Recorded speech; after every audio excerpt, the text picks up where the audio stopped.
Across to France 24's European Affairs editor, Catherine Nicholson, who is standing by in Strasbourg. Catherine, you heard there from the EU Commission President as well as French President Emmanuel Macron. What were some of the main takeaways from what they had to say?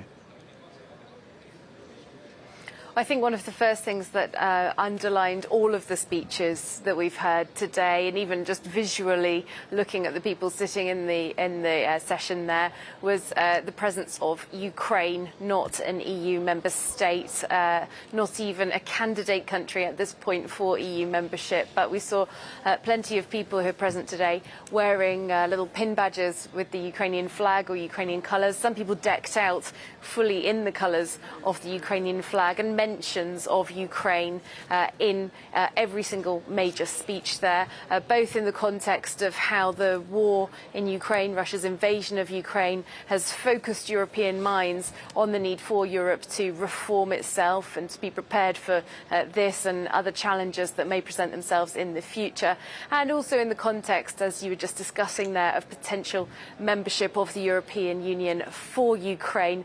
Ursula von der Leyen talking about how the Ukrainian President Volodymyr Zelensky is so eager to push forward with EU membership.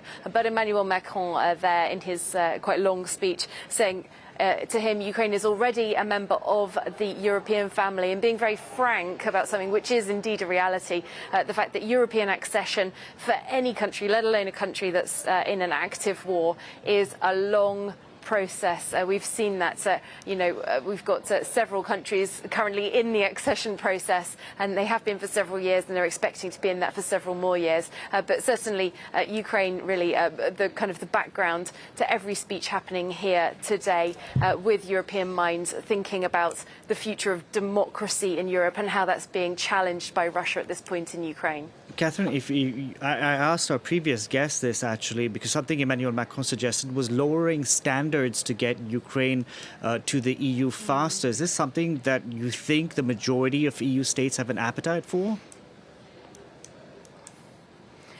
Well, it's certainly not something that's being actively discussed. I mean, the process of accession has been a tricksy one for a few years. In fact, just a couple of years ago, France, along with the Netherlands, put the brakes on the accession process for the two Western Balkan countries that have been seen to be the furthest along in their bid for accession, North Macedonia and Albania, just before they were due to start the formal accession process. The Netherlands and France said, no, we don't think these countries are ready. So, it really is something that the existing EU member states don't seem to be wanting to have a discussion about changing those rules on accession at this point. There's been a lot of talk about ways that the European Union can bind itself closer to Ukraine. I've asked various European ministers and leaders about this in my interviews for France 24, and there have been vague ideas put forward about different sort of agreements and partnerships that can be worked out, bespoke perhaps for Ukraine. But let's not forget that Ukraine isn't the only country that's wanting to get EU membership at this point. Accession really a live issue also for Georgia and for Moldova, other countries that have expressed that they feel very threatened by Vladimir Putin's Russia at this point, and very strongly looking to the European Union to give themselves some kind of a sort of a democratic lifeline for the future. Catherine, Emmanuel Macron was speaking there, of course, after winning re-election here in France. And something that I found interesting, what he said, is that Europe is a place of crazy dreams, ambitions, and compromises. Compromise being the operative word, isn't it? It certainly is. I mean, anyone who's ever sat around a dinner table with their family will know how hard it is to get people to agree on even, what you're going to have for a family dinner, let alone 27 nation states which are trying to get agreement on all sorts of things as crucial and serious as climate change, migration, health policy, all that sort of thing. Emmanuel Macron, a quote that stood out to me was, he said, "We shouldn't worry about our differences.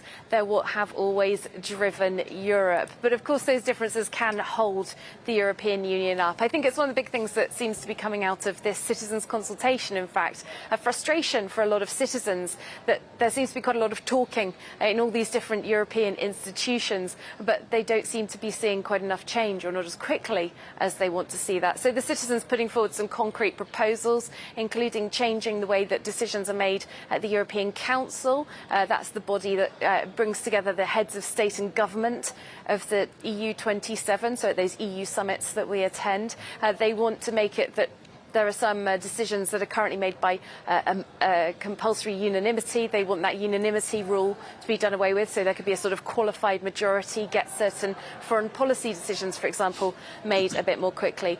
They're also putting forward a proposal that there could be, in exceptional circumstances, citizens' votes or sorts of referenda that could take place if citizens put them forward in a certain way. I mean, that's a huge challenge to the way that European democracy works at this point, and we are seeing pushback on that as well. There's a so-called non-paper has been published today, a sort of open letter by the governments of 13 EU states, that's almost half of them, saying that while they welcome citizens' proposals and they're going to study them seriously, they don't want to see premature attempts, they call it, to launch a process towards treaty change. So Emmanuel Macron talking about differences and disagreements being part of Europe and perhaps a good thing for Europe. We're already seeing those coming out right here on day one as those proposals are handed in by citizens. So I think this certainly is an interesting first step into attempts at finding a new kind of way of having democracy here in the European Union. Whether it's going to be a straight or a rocky path does remain to be seen somewhat. We're already seeing signs of some splits and divergences today. As I'd imagine. Thank you very much for that, Catherine. Catherine Nicholson reporting there for us from Strasbourg.